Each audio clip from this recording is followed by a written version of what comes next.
Welcome back with the next one of my favorite 100 albums of all time videos. Today it's number 60 to number 51. So yeah, we're getting higher and higher, of course. And this I think is the first, I'm having a look at the list now. This is probably the first time in this series that an episode is packed with many big, large, classics in pop rock history. We had some really, some ultra classics like Pet Sounds before. Can't think of anything else at the moment, but of course there have been a couple of really big classics before in this video series. But now it's kind of getting serious. I also like to have those more eccentric personal favorites.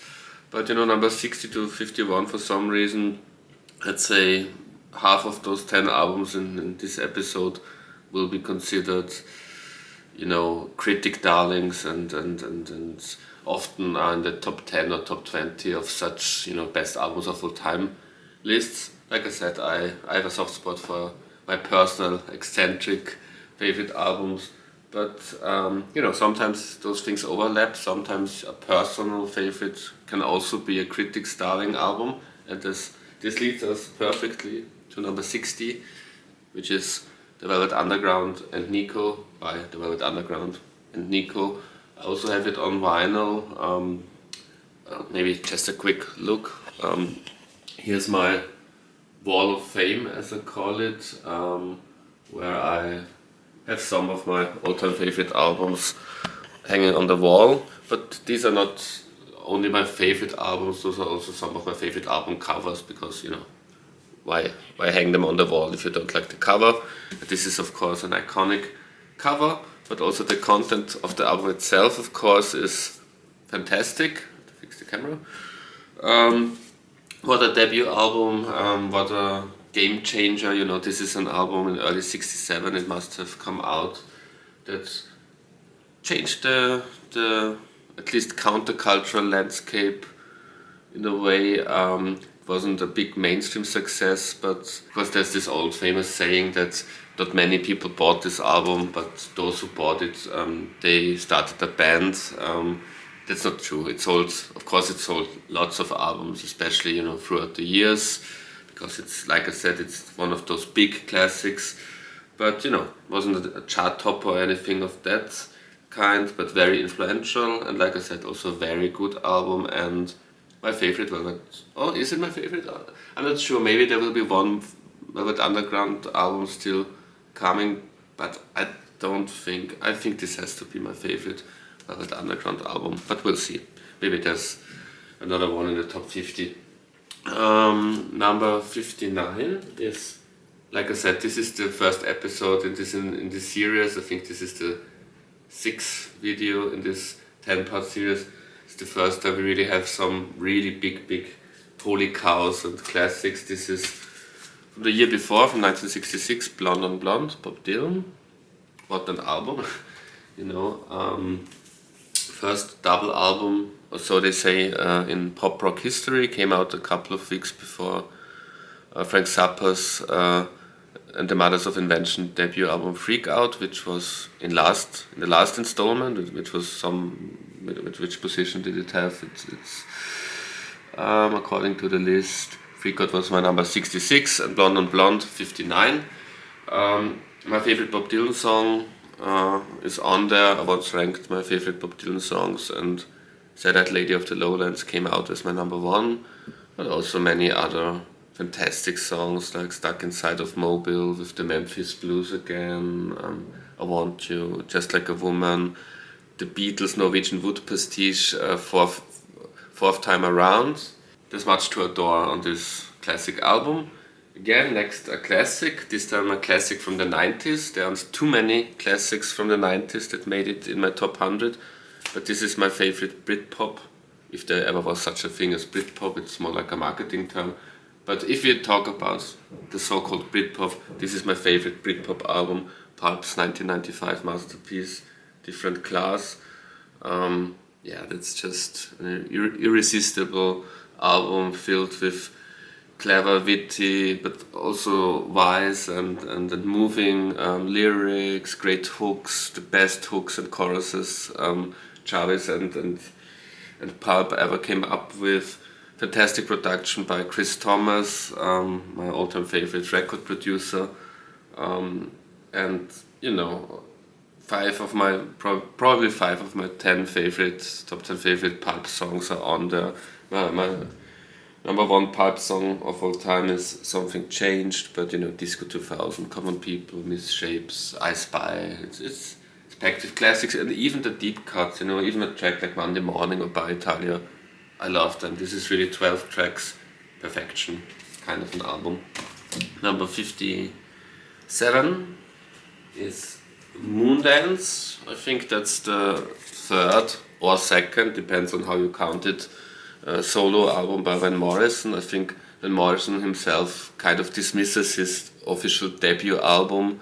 I think Blowing Your Mind was the title of it. You know, that was the album that was constructed by the record label around Brown Eyed Girl, the hit. And then of course a year later he made Astral Weeks, which was really his mission statement. Maybe more on that album later, not today, but in one of the forthcoming episodes. But Moondance, you know, that's the album after Astral Weeks, if I'm not mistaken. Fantastic album. It's a bit more approachable, a bit less esoteric sounding than Astral Weeks. It's more of a, you know, it's really a wonderful soul pop album with an Irish twist, of course, Northern Irish twist. And it's one of Van Morrison's best albums. You know, Van Morrison has to be one of the all-time best album artists ever, you know, with so many fantastic albums throughout the decades, and this is one of his very finest albums, of course.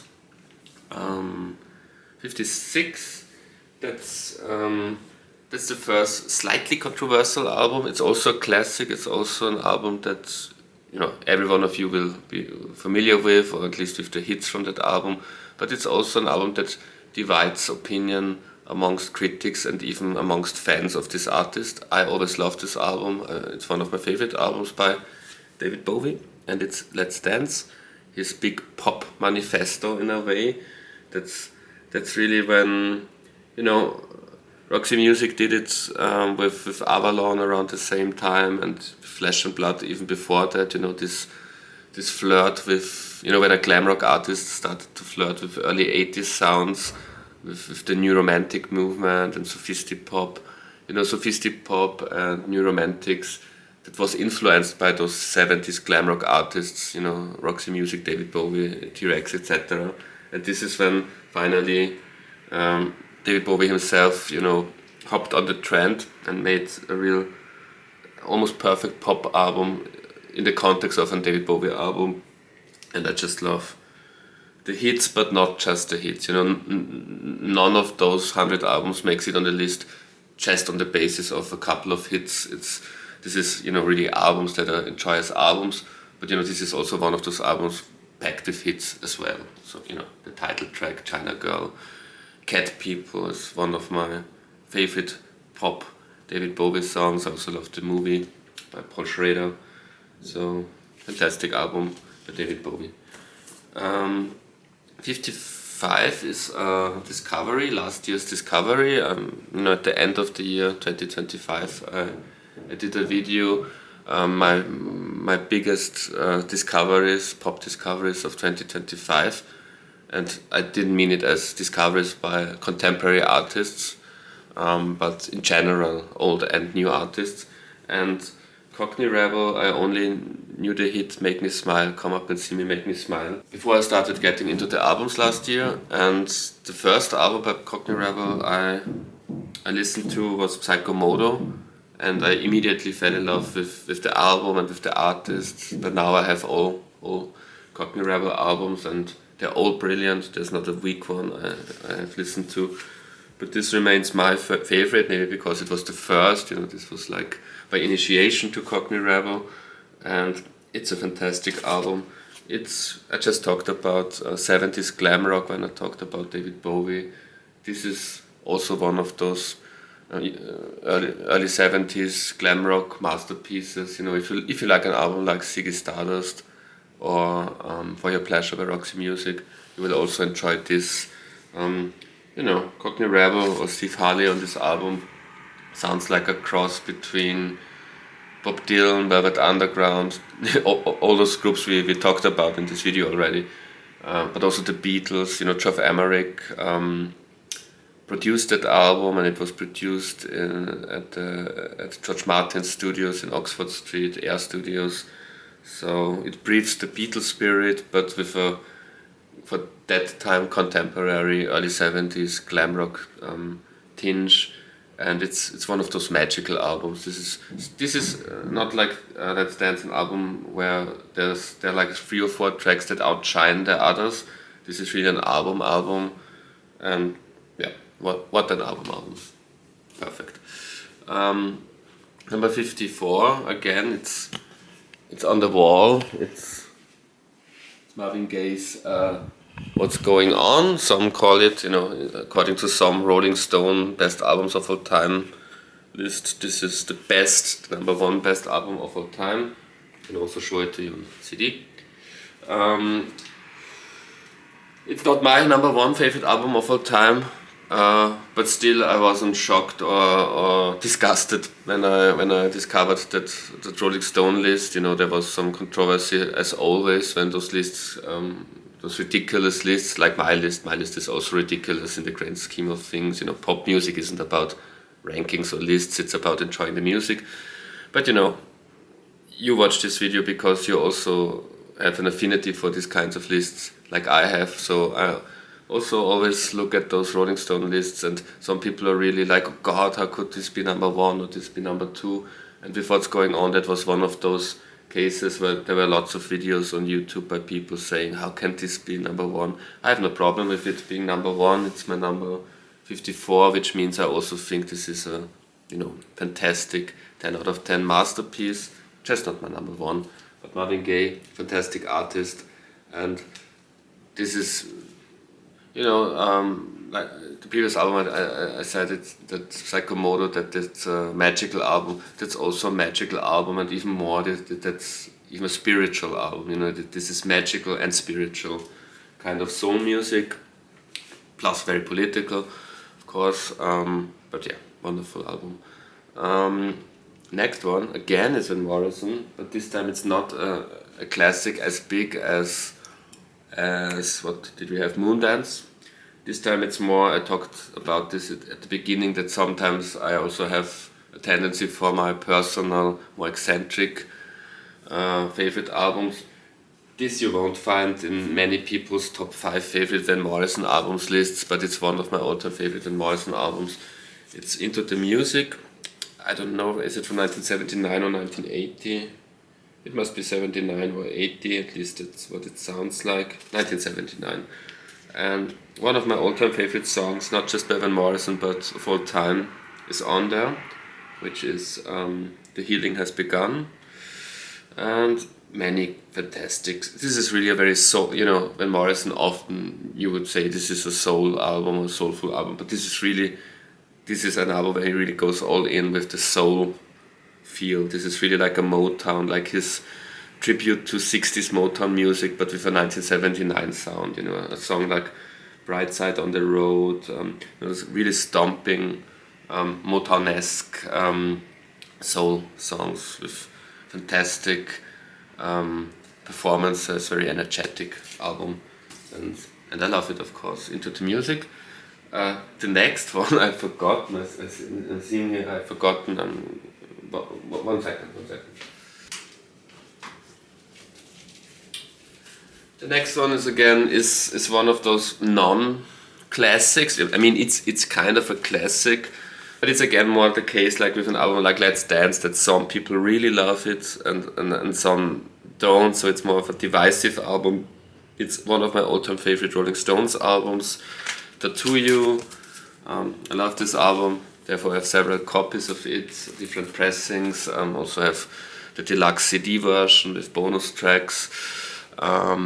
Yeah, this isn't often this isn't regarded one of the very best Rolling Stones albums. And you know, for me, the Stones, when Ronnie Wood joined the Stones, to me it was over. I was never a big fan of Some Girls or any of the other Ron Wood albums, with the exception of this. Maybe because most of those songs were written and in some cases even recorded, or the recording has started in the early to mid 70s. For an album of that kind, you know, an album comprised of many leftovers, this is this is astonishingly good, and this is probably the most fun Rolling Stones album. And Rolling Stones are a band in general, I think, that I like the most when they're fun, you know. And this is, you know, if I would rank the top 10 most fun albums of all time, the albums where it's not about deep thinking, you know, like analyzing everything and deeper meaning, but just about the pure fun of listening to a cracking record, then Tattoo You would be in this top 10, probably even the top 5 that list. And number 51, the last one for today. So I hope I pronounced this correctly. There's a 50-50 chance. I think I would pronounce it Forca Bruta, but maybe it's Forca Bruta. I'm pretty sure in English it means brutal force. Forca Bruta, Forca Bruta, by Jorge Ben, Brazilian artist. One of my favorite albums by Jorge Ben.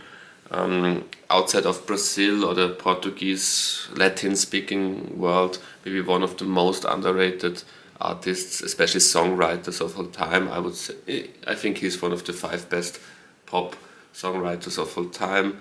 Great mix of, you know, more traditional Brazilian music like samba, bossa nova, maybe even also with, you know, with folk music, with psychedelic music sometimes. Later in the 70s, this is early 70s, I think this is from 1970, 69, I think 70. Later in the 70s, he would incorporate disco into his sound. It's wonderful music in general, great artist, and this is one of my all-time favorite Jorge Ben albums. Thank you very much for watching. Till next time, goodbye.